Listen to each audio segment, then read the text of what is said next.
예수 그리스도의 계시라. 이는 하나님이 그에게 주사 반드시 속히 일어날 일들을 그 종들에게 보이시려고 그의 천사를 그 종 요한에게 보내어 알게 하신 것이라. 요한은 하나님의 말씀과 예수 그리스도의 증거 곧 자기가 본 것을 다 증언하였느니라. 이 예언의 말씀을 읽는 자와 듣는 자와 그 가운데 기록한 것을 지키는 자는 복이 있나니 때가 가까움이라. 요한은 아시아에 있는 7교회에 편지하노니 이제도 계시고 전에도 계셨고 장차 오실 이와 그의 보좌 앞에 있는 7 영과 또 충성된 증인으로 죽은 자들 가운데서 먼저 나시고 땅의 임금들의 머리가 되신 예수 그리스도로 말미암아 은혜와 평강이 너희에게 있기를 원하노라. 우리를 사랑하사 그의 피로 우리 죄에서 우리를 해방하시고 그의 아버지 하나님을 위하여 우리를 나라와 제사장으로 삼으신 그에게 영광과 능력이 세세토록 있기를 원하노라. 아멘. 볼지어다 그가 구름을 타고 오시리라. 각 사람의 눈이 그를 보겠고 그를 찌른 자들도 볼 것이요 땅에 있는 모든 족속이 그로 말미암아 애곡하리니 그러하리라. 아멘. 주 하나님이 이르시되 나는 알파와 오메가라. 이제도 있고 전에도 있었고 장차 올 자요 전능한 자라. 여러분 반갑습니다. 오늘도 큐티로 여는 기막힌 하루입니다. 본 말씀 계시록 1장 1절부터 8절의 말씀입니다. 이제 우리는 요한계시록의 문을 열게 되었습니다. 너무 많은 분들이 이 요한계시록을 어렵게 생각하면서 질에 겁부터 먹습니다. 하지만 이 말씀도 우리에게 주신 하나님의 말씀입니다. 그렇다면 우리가 충분히 깨달을 수 있기에 하나님께서 우리들에게 주셨을 것입니다. 그러나 또한 분명한 사실은 이 요한계시록만큼 해석상의 오류와 또 그로 인한 많은 잘못된 가르침 그리고 이단을 만들어낸 복음도 없습니다. 그래서 우리는 더 주의 깊게 이 요한계시록을 큐티할 필요가 있습니다. 그래서 저는 이제 돌아오는 금요철야 시간을 통해서 이 요한계시록을 어떻게 읽을 것인가에 대해서 강의 형식으로 진행하도록 준비하려고 합니다. 자, 그러나 일단 이 새벽 큐티 시간에는 여전한 방식으로 정해진 순서에 따라 말씀을 함께 나누도록 하겠습니다. 자, 우리는 모두 복 받기를 기대합니다. 그래서 새해가 되면 복 많이 받으세요 라고 의뢰 인사를 합니다. 그만큼 우리는 복을 좋아하고 복 받고 싶습니다. 자, 그런데 오늘 요한계시록은 그 시작부터 복 받는 비결을 우리들에게 가르쳐주고 있습니다. 우리가 복을 받으려면 하늘의 계시를 받아야 한다는 것입니다. 자, 그러면 어떤 계시를 받아야 합니까? 또 그 계시를 어떻게 받을 수가 있습니까? 자, 오늘 1절의 말씀에 보면 예수 그리스도의 계시라. 이는 하나님이 그에게 주사 반드시 속히 일어날 일들을 그 종들에게 보이시려고 그의 천사를 그 종 요한에게 보내어 알게 하신 것이라 라고 했습니다. 자, 이 1절 말씀을 보면 예수 그리스도의 계시를 세 가지로 표현하고 있습니다.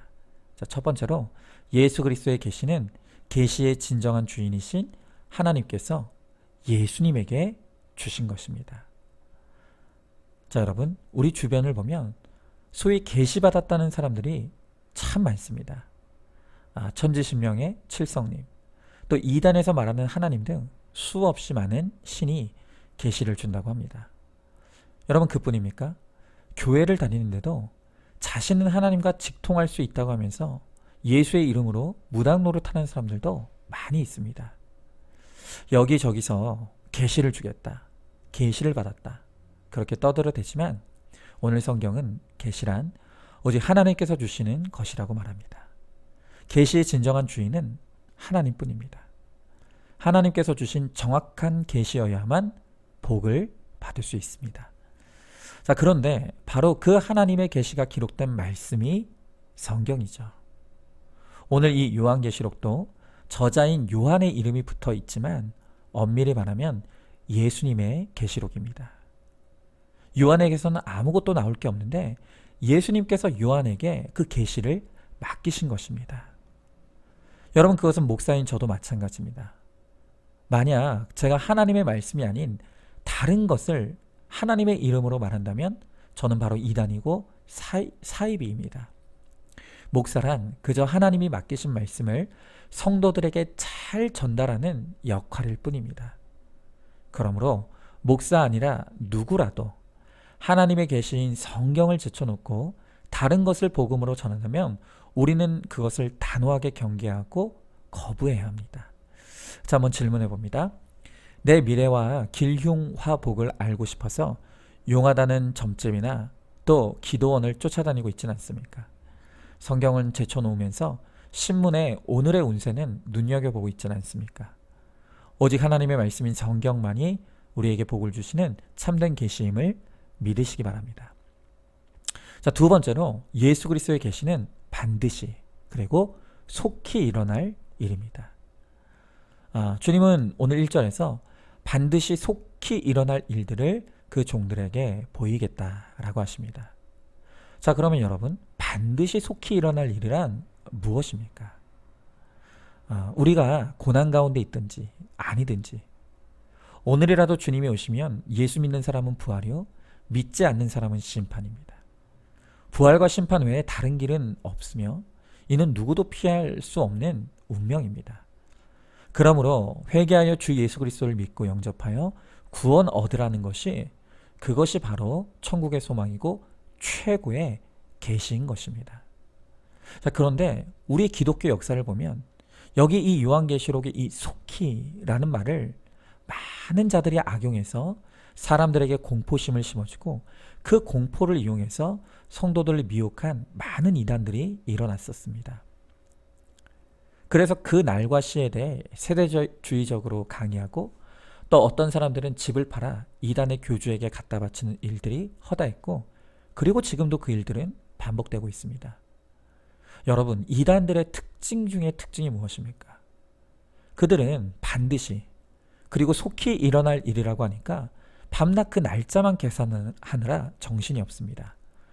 몇 월 며칠 몇 시에 지구가 망한다느니 예수님의 재림과 휴거가 가까이 왔다느니 떠들어댑니다. 여러분, 지금 우리가 잘 아는 신천지도 요한계시록에 인침받은 자 14만 4천을 왜곡해서 이 수가 차면 이제 신천지의 세상이 온다고, 그러니 속히 채워서 신천지의 세상에서 왕노릇하라고 그렇게 가르칩니다. 그런데 진짜 그들의 수가 14만 4천이 되었습니다. 그런데도 속히 온다던 그 종말과 하나님의 나라는 오지 않았습니다. 그러니 그들은 그 다음부터는 끊임없이 그 의미를 왜곡하고 변곡해서 사람들을 계속해서 미혹하고 있는 것입니다. 여러분, 성경은 말씀의 의미 그대로 복음적으로 읽어야 합니다. 속히 오겠다로 하신 주님의 말씀은 그 날과 시를 계산하라는 뜻이 결코 아닙니다. 하나님의 시공간 개념은 우리의 그것과는 다르기 때문에 당장 이루어지는 말씀도 있지만 그 말씀이 성취되기까지 몇십 년, 몇백 년이 걸리는 말씀도 있습니다. 자, 그래서 베드로후서 3장 8절의 말씀에 사랑하는 자들아, 주께는 하루가 1000년 같고 1000년이 하루 같은 이 한 가지를 잊지 말라라고 하십니다. 그렇죠? 하나님의 시간의 개념에서는 1000년이 하루 같기에 속히 일어날 수 있는 일이지만 우리에게는 먼 미래에 이를 수 있다는 것입니다. 결국 중요한 것은 하나님의 때와 기한은 오직 하나님만 아신다는 것입니다. 그러므로 우리가 해야 될 일은 믿음으로 인내하고 기다리는 것입니다. 여러분, 이 기다려야 하는 것에도 하나님의 이유와 뜻이 있습니다. 거기에 우리의 양육과 훈련이 있습니다. 여러분, 바로 이 하나님의 시간을 우리는 카이로스의 시간이라고 하는 것입니다. 비록 더딜지라도 하나님의 약속은 반드시 이루어집니다. 그러므로 우리는 속히라는 단어에 목숨 걸 필요가 없습니다. 그리고 오직 하나님이 반드시 이루어질 것을 믿고 우리는 믿음으로 인내하는 우리가 되기를 소망합니다. 자, 질문해 봅니다. 큐티하고 기도하다 속히 응답이 안 된다고 다 내려놓고 있지는 않습니까? 나를 기다리게 하시는 하나님의 이유와 뜻이 있음을 알고 있습니까? 하나님의 약속은 반드시 성취된다는 것을 믿고 인내로 약속의 성취를 이루시기 바랍니다. 자, 마지막으로 오늘 성경은 이 예수 그리스도의 계시를 천사들에게 보이셨다라고 합니다. 자, 구약 시대에는 아모스, 호세아, 이사야 같은 선지자가 있어서 하나님께서 그 선지자들에게 직접 말씀을 주셨습니다. 그래서 이사야서의 대부분은 하나님이 직접 주신 말씀이 이 시적인 형태로 기록이 되어 있습니다. 그런데 오늘 요한계시록은 하나님께서 직접 말씀하시는 것이 아니라 천사를 통해 말씀하셨다는 것입니다. 여러분, 이것은 굉장히 중요한 의미를 가집니다. 이제는 이 계시를 간접적으로 보이시겠다는 것입니다. 여러분, 왜 하나님은 직접적으로 말씀하지 않으시고 천사를 통해 간접적으로 말씀하십니까? 여기에는 이 요한계시록이 기록되던 이 당시의 역사적인 배경이 이유가 됩니다. 이 요한계시록이 기록되던 당시는 로마의 도미티아누스 황제가 통치하던 시대였습니다. 그 시대는 기독교 역사상 가장 극심한 박해가 일어났던 때입니다. 기독교의 모든 것이 금지되고 통제되던 그런 때였던 것입니다. 여러분, 그러니 이러한 초유의 고난의 때에 누가 복음을 전하고 들을 수가 있겠습니까? 그래서 하나님도 주의 성도들을 위해 간접적으로 계시하신 것입니다. 요한계시록에 여러 그림과 상징이 등장하는 이유가 바로 여기에 있습니다. 그러니까 하나님은 이 요한계시록을 통해서 믿는 우리만 알 수 있는 이 암호를 쓰신 것입니다. 그래야 로마의 핍박자들이 못 알아듣지 않겠습니까? 그러나 중요한 것은요, 핍박자들은 도대체 알 수 없고 깨달을 수 없는 암호 같은 말씀이라도 당시 핍박 중에도 성도이기를 포기하지 않았던 믿음의 사람들은 이 말씀이 무슨 의미인지를 다 알아듣고 깨달았다는 것입니다. 여러분, 그것은 오늘도 마찬가지입니다. 우리가 말씀을 통해 인생의 목적은 행복이 아니라 거룩이다, 고난이 축복이다, 기복이 아니라 팔복이 진짜 복이다 라고 하면 이 세상 사람들은 누가 그 말을 알아듣겠습니까? 그 말이 암호처럼 들릴 뿐입니다. 도무지 깨달아지지가 않는 것입니다. 그런데 놀라운 사실은 무엇입니까? 그 안에 예수씨가 있는 하나님의 사람들에게는 그 말씀이 깨달아지는 것입니다. 믿어지는 것입니다. 여러분, 이것이 얼마나 큰 복입니까? 자, 그런데 우리가 어떻게 이 세상 사람들은 죽었다 깨어나도 깨달을 수 없는 이 복음이 깨달아지고 믿어지게 되었습니까? 우리가 똑똑해서입니까? 그들보다 잘나서입니까? 아닙니다. 그것은 전적인 하나님의 은혜입니다. 전적인 하나님의 사랑의 결과입니다. 하나님께서 우리의 머리를 열어주시고 귀를 열어주셨기에 그 말씀이 도무지 세상 사람들은 깨달아지지 않는 암호 같은 말씀들이 깨달아지고 들리는 것입니다. 여러분, 그렇기 때문에 우리야말로 이 세상에서 가장 복받은 사람임을 알아야 합니다. 여러분, 우리가 이렇게 대단한 복을 받고 누리고 있는데 이 좋은 복을 나만 누리면 되겠습니까? 우리는 이 복된 계시를 깨닫지 못하는 사랑하는 사람들에 대한 애통한 마음이 있어야 합니다. 내가 전적인 하나님의 은혜로 이 복음을 깨닫게 된 것처럼 하나님의 은혜면 내 사랑하는 자녀와 배우자 또 지체들도 얼마든지 이 말씀을 깨달을 수 있게 될 것을 믿고 소망하면서 우리는 때를 얻든지 얻지 못하든지 이 복음을 전해야 합니다. 지난주에 제 둘째 아들이 엄마에게 이런 말을 했습니다. 엄마, 우리 태권도 관장님은 너무 좋아.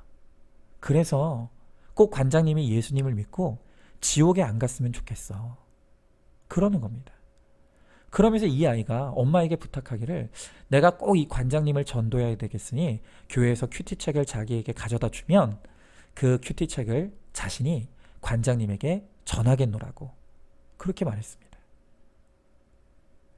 그래서 제 아내가 반신반의하는 마음으로 교회에서 철진한 큐티책을 가져와서 아이에게 전달해 주었습니다.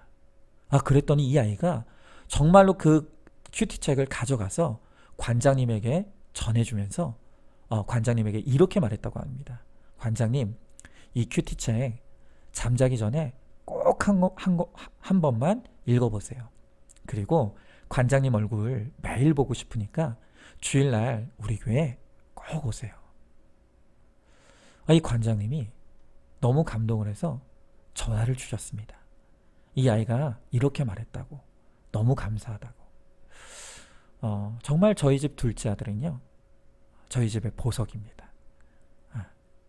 어릴 때부터 영혼에 대한 애통함을 주신 하나님께 얼마나 감사한지 모릅니다. 그래서 지금 저희 가정은 매일마다 태권도 관장님이 큐티 책을 읽게 되고 그 복음이 깨달아질 수 있도록, 그래서 꼭 교회에 올 수 있도록 위해 다 함께 기도하고 있습니다. 물론 하나님의 은혜면 속히 관장님이 이 복음을 깨닫고 돌아올 수도 있습니다. 그러나 더디 이루어질 수도 있고, 또 결국 하나님의 뜻이 아니면 깨닫지 못할 수도 있습니다. 그러나 그것은 우리가 상관할 바가 아닙니다. 그저 우리가 해야 될 일은 우리에게 맡겨주신 이 복음을 전하는 것이고, 또 그것을 더 많은 사람들에게 나누는 것입니다. 여러분, 이 사명을 잘 감당하는 자에게 하나님은 복이 있다 말씀하십니다. 우리는 이 복음을 읽고 듣고 지킴으로 복을 받고, 또 이 복음을 전함으로 더 큰 복을 받는 우리 모두가 되기를 소망합니다.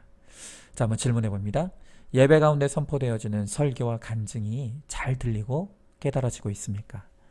아니면 도무지 알아들을 수 없고 나와 상관없는 말씀으로만 들리지 않습니까? 말씀이 들리는 나야말로 가장 복된 인생임을 믿으십니까? 이 복을 다른 사람들에게도 전하고 나누는 사명을 감당하시기 바랍니다. 자, 오늘도 11월 15일 보석상자입니다. 부인이 어떻고 남편이 어떻고 하느라 하나님의 말씀이 들리지 않습니다. 말씀이 들리지 않을 때 사람의 말도 들리지 않게 돼 있습니다. 아멘. 자, 여러분, 오늘부터는 제가 이제 큐티를 마치고 이제 기도로 마무리할 수 있도록 하겠습니다. 함께 기도하겠습니다. 하나님, 이제 오늘부터 우리가 요한계시록을 큐티합니다. 여전히 우리는 하나님의 말씀보다는 세상의 소리에 귀를 기울이고 기복의 약속들에 우리의 마음과 생각이 기웁니다.